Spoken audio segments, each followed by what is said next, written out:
Little MAGA girl was humiliated at the airport by a leftist TSA agent until a veteran stepped in and...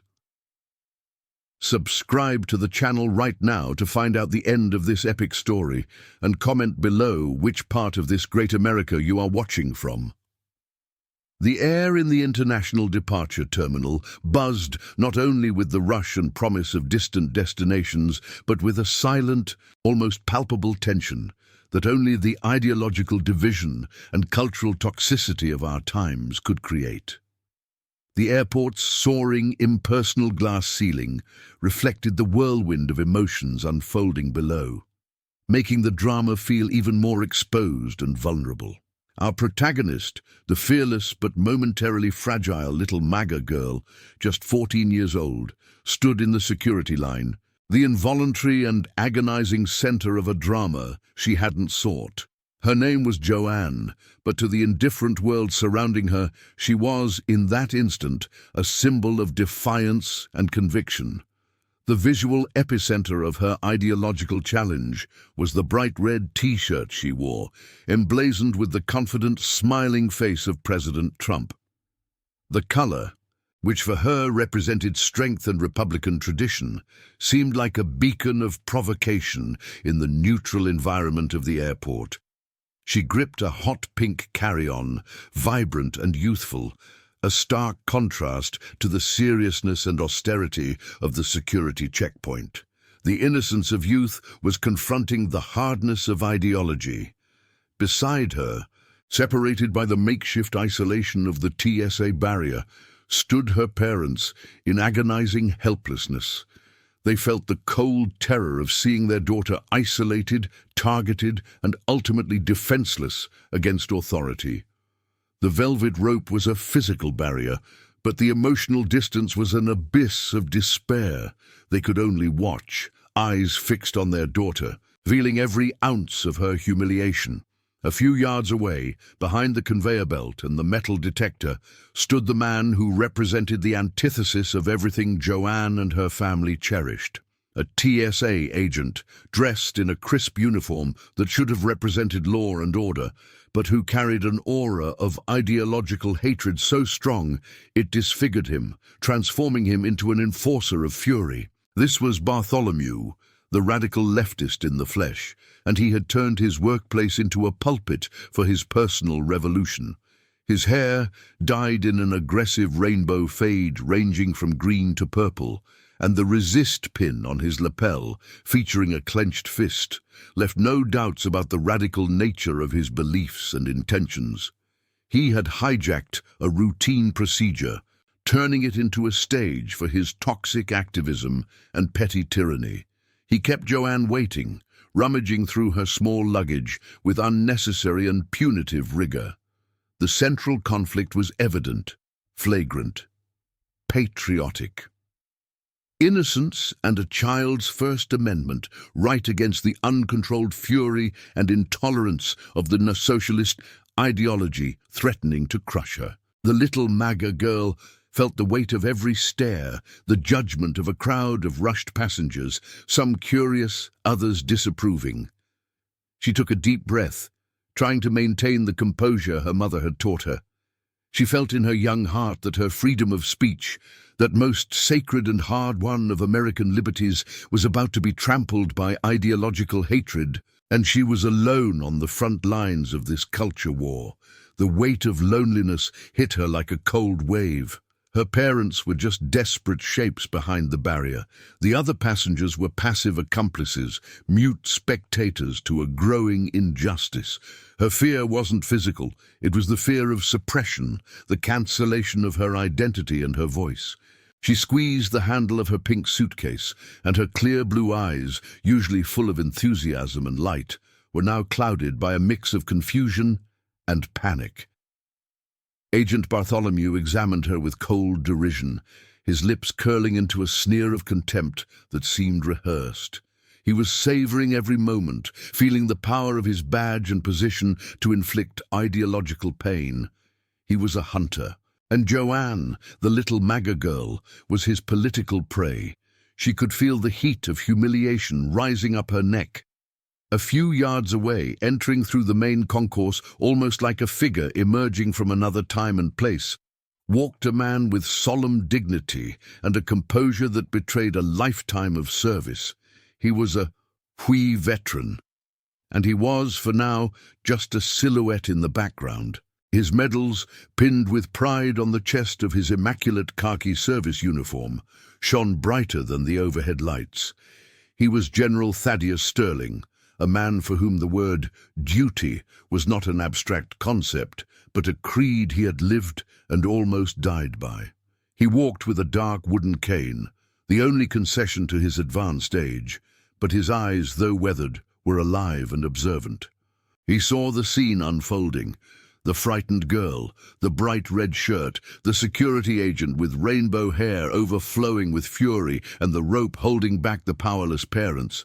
The sight hit him with unexpected force, a distant echo of the tyrants he had faced 80 years ago. He stopped, leaning heavily on his cane.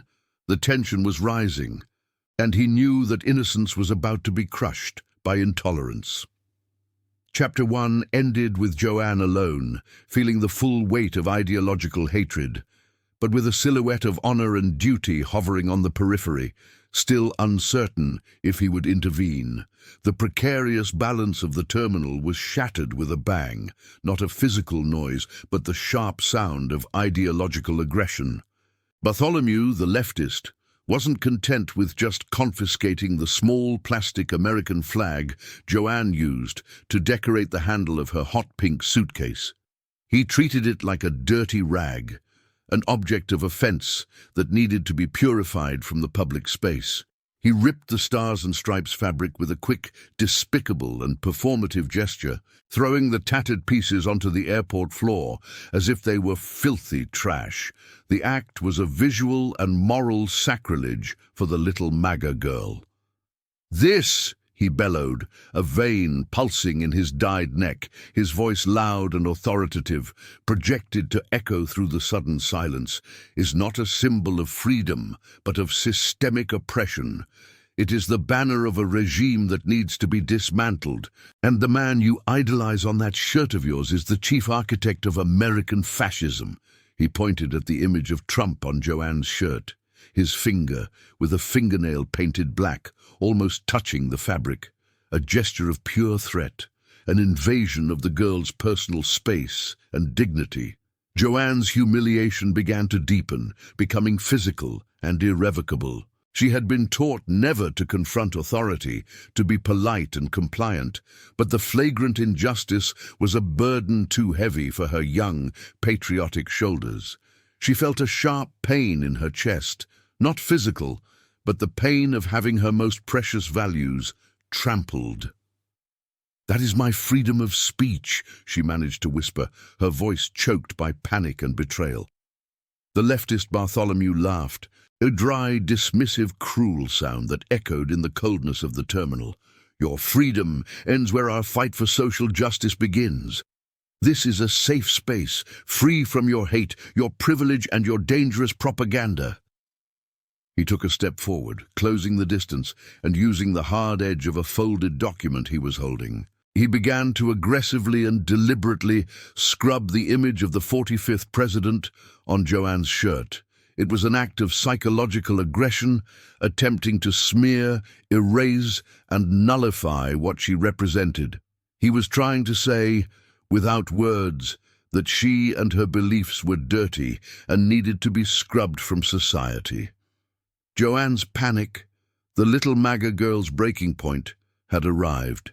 She covered her face with her hands, a posture of defense and surrender, and a strangled sob, a cry of despair and injustice, escaped her throat, a sharp, painful sound that echoed in the judgmental silence that had settled. The passengers around them stopped completely. The buzz of travel and chatter ceased. Some pulled out their cell phones, ready to record the drama, turning Joanne's pain into viral entertainment. Others looked away, feeling like passive accomplices to their own cowardice, unable or unwilling to intervene. Joanne felt completely abandoned, at the mercy of the unchecked ideological fury of the radical woke confronting her. Her knees began to give way under the weight of fear, and she swayed slightly. The image of Trump on her chest now seeming not like a symbol of pride, but a painful target. Fear, pain, and isolated injustice were crushing her. At this exact moment, General Thaddeus Sterling, watching the scene from afar, felt the real weight of his medals, not the physical weight, but the weight of duty and sacrifice they represented. The sound of the girl crying wasn't just the sound of fear and humiliation.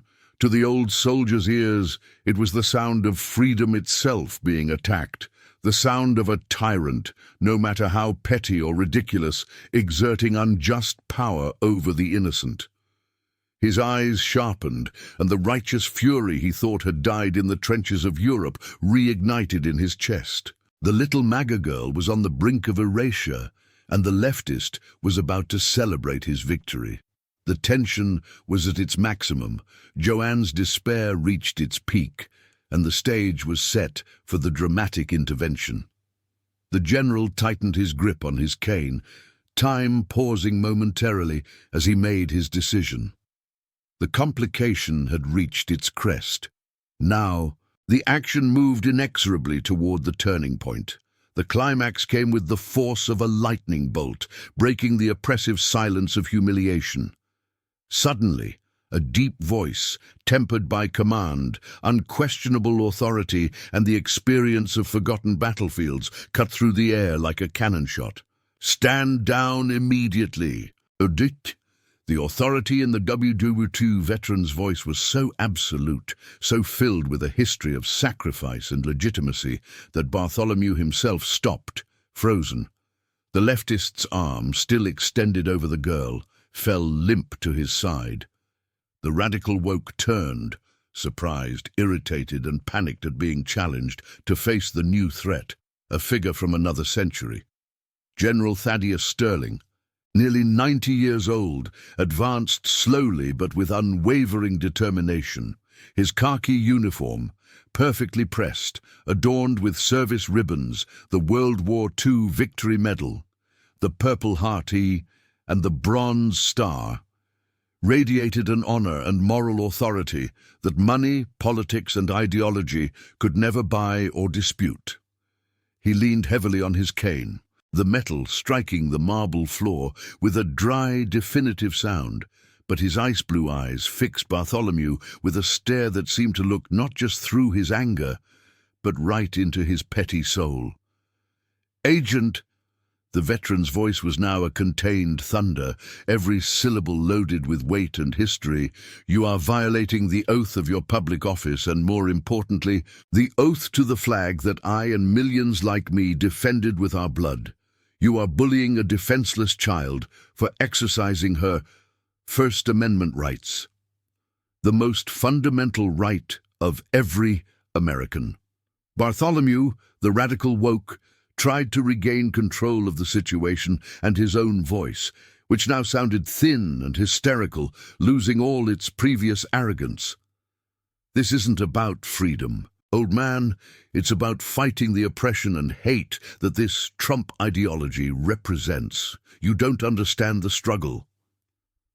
General Sterling took another step forward, closing the distance between them, and the impact of his proximity was crushing. "I know what oppression is, son. I fought it on the beaches of Normandy. I saw what ideological hatred, real fascism, it does to a society and to the innocent. And I tell you, intimidating a child who is breaking no law because of a T-shirt is not a struggle. It is cowardice. It is the very antithesis of everything this nation stands for. Your parents or your professors may have told you that you have the right to silence others, but I tell you that you are wrong." He pointed to the medals on his own chest, the light reflecting off them. "These medals don't just give me moral authority, they give me a duty, the duty to ensure that every American, including this little MAGA girl, can express her beliefs without fear of being humiliated by an angry bureaucrat intoxicated by political hate." The WW2 veterans' intervention was the decisive turning point. The clash of pure moral authority versus unfounded ideological fury was deafening. Bartholomew's face went pale. He was paralyzed. He could feel the weight of decades of service and sacrifice crashing down on him. The general was an unbreakable wall. The leftist, defeated and unable to sustain the confrontation of honor, took a step back, his fury turning into bitter resentment. He stammered a final threat, his cheeks red with humiliation. "This isn't over. I'm going to report you. I'll use the system against your so-called freedom. I'll make sure this ideology gets cancelled." He turned and walked away, but cast a final look of promised hatred at the little MAGA girl, a threat of cancel culture and institutional vengeance hanging in the air. General Sterling ignored the threat, turning immediately to Joanne. The hero had conquered the immediate battlefield. The little MAGA girl was still crying, but her tears were now of pure relief. The veteran knelt with difficulty, approaching her, the scent of lavender and honor replacing the acidic aura of hate. He comforted her with paternal gentleness, but the institutional tension remained. The battle of that day was won, but the ideological war that Bartholomew represented continued.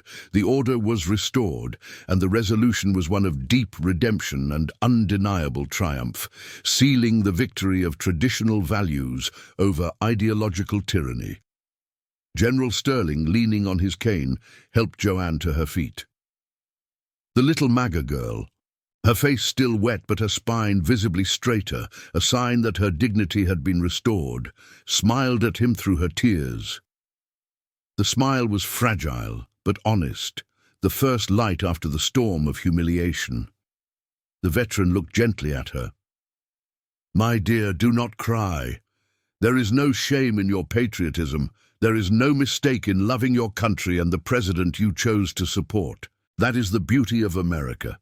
A place where even a young girl can publicly disagree with a government official without fear of reprisal. Well, without fear that evil will prevail at least." He leaned down, picking up the torn pieces of the flag the radical woke had thrown on the floor. He held the pieces in the palm of his wrinkled hand, examining them. "A piece of cloth can be torn, child," he said, his voice soft but firm. "But what it represents, freedom, decency, honor, can never be destroyed. I fought so that you would have the right, the sacred right, to wear that shirt, no matter how angry that intoxicated young man might be." His speech was not just comfort, it was an affirmation of her right, a reaffirmation of freedom of speech in the heart of the public space. Joanne's father and mother, finally breaking the barrier of paralysis, ran to embrace their daughter, thanking General Sterling with tears in their eyes and gratitude that could not be expressed in words. Meanwhile, the leftist Bartholomew had walked away, but stopped by the security portal, watching the scene from a distance. His arrogant pose had crumbled. There was a crack in the facade of his fury, a glimpse of humanity perhaps forced by the superior moral authority that had confronted him. The weight of the veteran's experience and sacrifice had exposed the fragility and cowardice of his ideological hatred. General Sterling had won a victory not just for Joanne, but for decency and patriotism in general. He did not seek the agent's firing, but rather his punishment by the veteran, the moral confrontation. General Thaddeus Sterling said goodbye to Joanne and her parents with a firm handshake. "Go, child, and never ever let anyone steal or take away your voice and your faith. This is your country. Fight for it with your voice and your vote." The family thanked him deeply and headed for their gate. The little MAGA girl turned one last time, stopping suddenly, her face radiant with a newfound determination. She waved to the general, who returned the wave with a tired but proud smile. The incident had become an unforgettable lesson and a rite of passage.